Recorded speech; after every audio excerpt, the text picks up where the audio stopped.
Good morning बच्चों। आज मैं आपको चैप्टर 7 निर्देशांक ज्यामिति क्लास 10th पिछली वीडियो में मैंने आपको सांख्यिकी की वीडियो भेज दी थी आपको, तथा आपको चैप्टर 13 था पृष्ठीय क्षेत्रफल और उसका आयतन। ये मैंने आपको पिछली वीडियो में बताया था और उसको मैंने पढ़ाया था। और अब मैं नेक्स्ट चैप्टर आपका स्टार्ट कर रहा हूँ, चैप्टर 7 निर्देशांक ज्यामिति। इसे हम इंग्लिश में कहते हैं कोऑर्डिनेट ज्योमेट्री। Coordinate geometry. चलिए इसको स्टार्ट करते हैं हम चैप्टर में। सबसे पहले हम इस चैप्टर में पढ़ते हैं बच्चों बीच की दूरी, यानी दो बिंदुओं के बीच की दूरी। सबसे पहले मैं आपको कुछ इसके सम इम्पोर्टेंट रूल पढ़ाता हूँ। सबसे पहले मैं आपको कुछ इसके रूल पढ़ाता हूँ बच्चों आज, ठीक है। चलिए निर्देशांक ज्यामिति चैप्टर 7 कोऑर्डिनेट ज्योमेट्री। चलिए स्टार्ट करते हैं। दो बिंदुओं के बीच की दूरी का फॉर्मूला। दो बिंदुओं के बीच की दूरी ये कैसे निकलती है, इसका फॉर्मूला। दो बिंदु किस तरह से होंगे आपके बच्चे, देखिए x1 y1 then x2 then y2। ये दो पॉइंट हो गए आपके x1 y1 x2 y2। और आपसे दो बिंदुओं के बीच की दूरी का रूल पूछा जाता है, तो आपको दो बिंदुओं के बीच की दूरी को डिनोटेड बाय d, ठीक है। इसका रूल क्या होता है हमारे पास, x2 माइनस x1 का square plus y2 minus y1 का स्क्वायर देन इसका अंडर रूट। आप चाहे आप इसे x2 माइनस x1 कर लीजिए, या x1 माइनस x2 का square plus y1 minus y2 का स्क्वायर और इसका अंडर रूट। दोनों ही फॉर्मूले आपके सेम होते हैं, चाहे आप ये लगाइए चाहे ये लगाइए। तो यह है दो बिंदुओं के बीच की दूरी का रूल। नेक्स्ट रूल पढ़ते हैं। आपके पास यदि एक बिंदु हो x1 देन y1, एक पॉइंट तो आपका x1 y1, और एक बिंदु दे दिया इसने मूल बिंदु। मूल बिंदु कहते हैं 0 0 को। दूसरा पॉइंट क्या दे दिया बच्चों इसने, मूल बिंदु, और मूल बिंदु होते हैं 0 0। तब कहता है इनके बीच की दूरी का फॉर्मूला बताइए। तो तब इनके बीच की दूरी का फॉर्मूला क्या हो जाता है बच्चों, बीच की दूरी का फॉर्मूला हो जाता है, यानी ये तो मूल बिंदु 0 0 होगी, तो बच गया आपके पास x1 का स्क्वायर प्लस y1 का स्क्वायर का अंडर रूट। यानी आप ये दोनों ही बिंदु इस वाले रूल में जब लगाएंगे तो आपका आंसर आएगा x1 का स्क्वायर प्लस y1 का स्क्वायर। तो आप इसे डायरेक्ट भी याद कर सकते हैं। अगर एक पॉइंट x1 y1 है एंड नेक्स्ट पॉइंट आपके मूल बिंदु है, मूल बिंदु याद रखना है आपको क्या होते हैं, 0 0 होते हैं। तो ये आपका सेकेंड रूल बन जाता है। थर्ड स्टेप आता है संरेख। थर्ड इसको पढ़ेंगे हम, संरेख क्या होता है। संरेख से मतलब आपको क्या होता है बच्चों, ये आपके 3 पॉइंट है, ये एक आपकी लाइंस है, इस पर संरेख दिखाना 3 point A then B then C। ये आपके 3 पॉइंट हो गए। अगर इसमें AB जो है AB का प्लस देन BC का प्लस, ये इस पूरी का AC के प्लस के बराबर आ जाता है, देन तीनों बिंदु आपके संरेख बिंदु कहलाते हैं। यानी कि इसे हम कहते हैं कोलिनर पॉइंट। क्या होता है, ये आपके कोलिनर पॉइंट्स कहलाते हैं। तो संरेख की कंडीशन क्या बताई बच्चों मैंने, कि A प्लस B यानी AB प्लस BC और इक्वल आ जाए AC के, देन आपकी क्या हो जाती है, तीनों पॉइंट संरेख बन जाते हैं। या क्या हो सकता है आपका AC देन प्लस BC, ये भी लिख सकते हैं AC प्लस BC इक्वल आ जाए AB के, तो ये भी आपकी संरेख। And third AC plus AB then equal आ जाए आपका BC। तो ये तीनों ही आपके इसी इक्वेशन से बने हैं। तो ये आपके तीनों ही कंडीशन में जो भी आपकी कंडीशन बन जाती है तो वो आपकी संरेख की कंडीशंस बन जाती है। चलिए नेक्स्ट रूल पढ़ाते हैं हम आपको, दो बिंदुओं का अंतः विभाजन का फॉर्मूला। दो बिंदुओं का अंतः विभाजन के लिए रूल क्या होता है, नेक्स्ट रूल देखिए, अंतः विभाजन।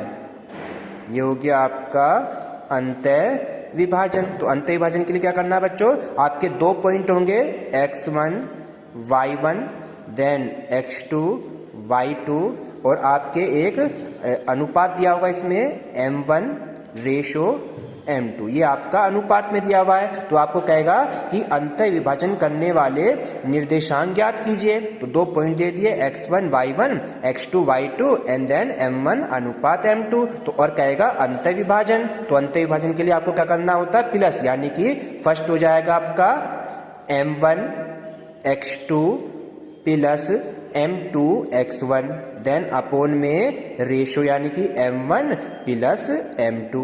फिर y में आ जाते हैं ऐसी, ये हो जाता है m1 y2 plus m2 y1 and upon में m1 प्लस m2। ये आपका होता है बच्चों किसका, अंतः विभाजन के लिए। और अगर यही चीज आती है आपकी भाज्यता विभाजन में, ये कह देता है यही चीज आपकी भाज्यता में बोल देता है, भाज्यता मतलब एक अंदर और एक बाहर, तो ये भाज्यता में बोलता है आपसे कि भाज्यता विभाजन के लिए बताइए। यही कंडीशन होगी x1 y1 x2 y2 और अनुपात m1 m2। तो यहाँ पर प्लस की जगह क्या आ जाएगा, माइनस आ जाता है। तो ये हो गया m1 x2 minus m2 x1 and then upon में m1 माइनस m2, और दूसरा y में आ जाता है m1 y2 minus m2 y1 और अपोन में m1 माइनस m2। तो ये आपके अंतः और भाज्यता विभाजन के लिए जाते हैं। नेक्स्ट फुल देखिए आप फटाफट। आज मैं आपको केवल इसके कुछ रूल ही पढ़ाता हूं और क्वेश्चन एक आधा होता है, तो देखते हैं। चलिए नेक्स्ट आता है आपका नेक्स्ट पॉइंट, यानी कि नेक्स्ट रूल क्या है, मध्य बिंदु। नेक्स्ट रूल पढ़ेंगे बच्चों हम इसमें, मध्य बिंदु। ये हो गया आपका मध्य बिंदु। तो मध्य बिंदु क्या होते हैं, मिड पॉइंट। मिड माने बीच का, तो बीच के पॉइंट कैसे निकलते हैं बच्चों, 2 पॉइंट मिलेंगे ऐसे आपको, x1 y1 and then x2 y2। तो इनके मिड पॉइंट निकालने हैं, तो फॉर्मूला होता है हमारे पास x1 plus x2 by 2 then y1 plus y2 by 2। ये मिड पॉइंट के रूल हो जाते हैं। क्लियर बच्चों आपके। चलिए नेक्स्ट चलते हैं आपका। अब आता है त्रिभुज के केंद्रक निकालने का पॉइंट। आपके 3 पॉइंट मिलेंगे, ये क्वेश्चन इंपॉर्टेंट है। 3 पॉइंट होंगे बच्चों, x1 y1 x2 y2 then x3 और y3। ये 3 पॉइंट दे दिए और आपसे कहेगा कि इसका क्या निकालिए, आप यहाँ पे केंद्रक के निर्देशांक निकालिए। चलिए केंद्रक के निर्देशांक निकालने हैं, तो केंद्रक के 3 पॉइंट में कैसे निकालते हैं, x1 plus x2 plus x3 and divide by 3। 3 point है तो बटे में 3 एंड 2 पॉइंट थे तो बटे में 2 था आपका। नेक्स्ट आ जाइए y में, y1 plus y2 plus y3 and divide by 3। तो ये आपके केंद्रक के निर्देशांक हो जाते हैं। 3 पॉइंट के लिए 3 पॉइंट के लिए बन जाता है और 2 पॉइंट के लिए मध्य बिंदु x1 plus x2 by 2 then y1 plus y2 by 2 हो जाता है। चलिए अब नेक्स्ट करते हैं हम त्रिभुज का क्षेत्रफल, एरिया ऑफ ट्रायंगल। ये इंपॉर्टेंट चीज है आपकी, त्रिभुज का क्षेत्रफल निकालना है। त्रिभुज का क्षेत्रफल पॉइंट आपके एज इट इज मिलेंगे, x1 y1 then x2 y2 then x3 y3 और आपसे कहेगा कि त्रिभुज का क्षेत्रफल ज्ञात कीजिए। तो हमें इसका त्रिभुज के क्षेत्रफल का फॉर्मूला याद रखना पड़ेगा। तो त्रिभुज का क्षेत्रफल होता है 1/2। ये आपको फॉर्मूला लिखवा रहा हूं मैं सभी, 1/2 ब्रैकेट्स में लगा दीजिए। पहले आप क्या लिखेंगे, x1 तो बाहर लिख लीजिए। याद करने का तरीका बता रहा हूं आपको, याद कैसे होएगा ये फॉर्मूला कि x1 1 के बाद आता है 2 एंड 3, तो ये अंदर y में आएगा बाहर x में, तो 1 2 3। फिर आप लिखेंगे x1 के बाद आता है x2, तो 2 के बाद क्या आता है बच्चों 3 और फिर से 1, तो ये हो गया 2 3 1, तो अंदर y और बाहर x। फिर लिखेंगे हम x3, तो x3 के बाद 1 आता, तो लिखेंगे यहाँ पे y1 माइनस y2। तो ये आपका त्रिभुज का क्षेत्रफल ज्ञात करने का रूल हो गया। जब हमारे पास 3 पॉइंट मिलेंगे x1 y1 x2 y2 x3 y3, तो हमारा फॉर्मूला होता है 1/2 x1 y2 माइनस y3, यानी कि 1 के बाद 1 2 3, फिर 2 लिखेंगे तो 2 के बाद 3 1 और फिर 3 के बाद 1, क्योंकि ये एक चक्रीय क्रम में होता है। कैसे चक्रीय क्रम में लिखेंगे, यहाँ हो गया x1, फिर दूसरा हो गया x2 और तीसरा हो गया x3। तो 1 के बाद 2 2 के बाद 3 3 के बाद फिर 1। तो ये चक्रीय क्रम में इस तरह से घूमता है तो आपका ये त्रिभुज का क्षेत्रफल बन जाता है। इसी प्रकार होता है चतुर्भुज का क्षेत्रफल, इसी प्रकार होता है पंचभुज का क्षेत्रफल।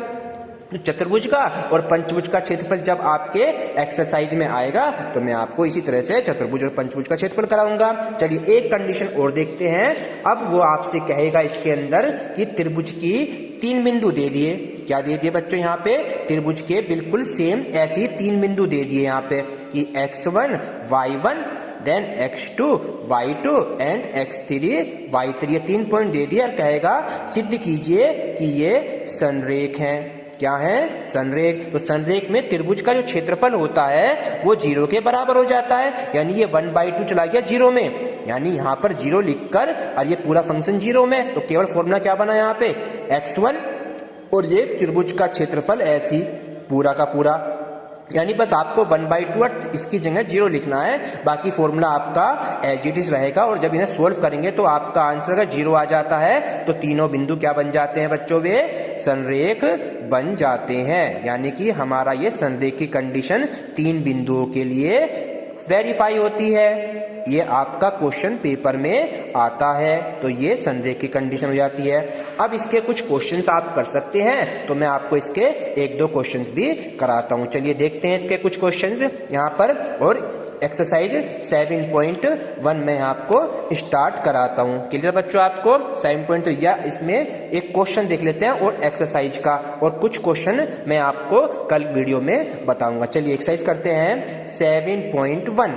क्लियर है? फर्स्ट इसमें क्वेश्चन एक्सरसाइज में दे रखा है 2 पॉइंट दे रखे हैं, 2 बिंदु दे रखे हैं ए देन बी। ये एक्सरसाइज का क्वेश्चन है। फर्स्ट क्वेश्चन का थर्ड पार्ट है बच्चों। और क्वेश्चन है 2 बिंदु हैं ए बी एंड माइनस का ए एंड माइनस का बी, और कह रहा है इनके बीच की दूरी फाइंड कीजिए। चलिए इनके बीच की दूरी का फॉर्मूला क्या लिखा था हमने?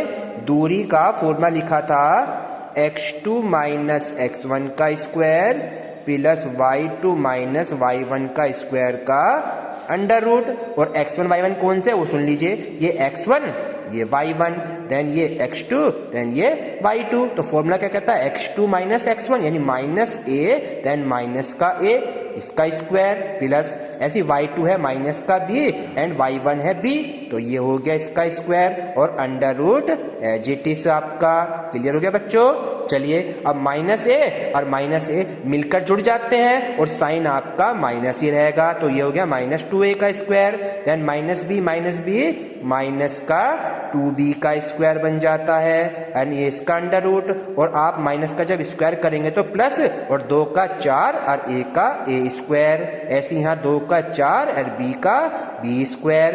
देन आप 4 इसमें से कॉमन आ रहा है तो आप 4 कॉमन ले लीजिए और ये हो गया a का स्क्वायर देन b का स्क्वायर। और हम जानते हैं कि 4 का अंडर रूट कितना होता है बच्चों? 2, तो 2 तो आ जाएगा बाहर अंडर रूट से, और ये वाला आपका अंदर a का स्क्वायर प्लस b का स्क्वायर एज इट इज। तो ये आपकी बीच की दूरी कितनी निकल कर आई?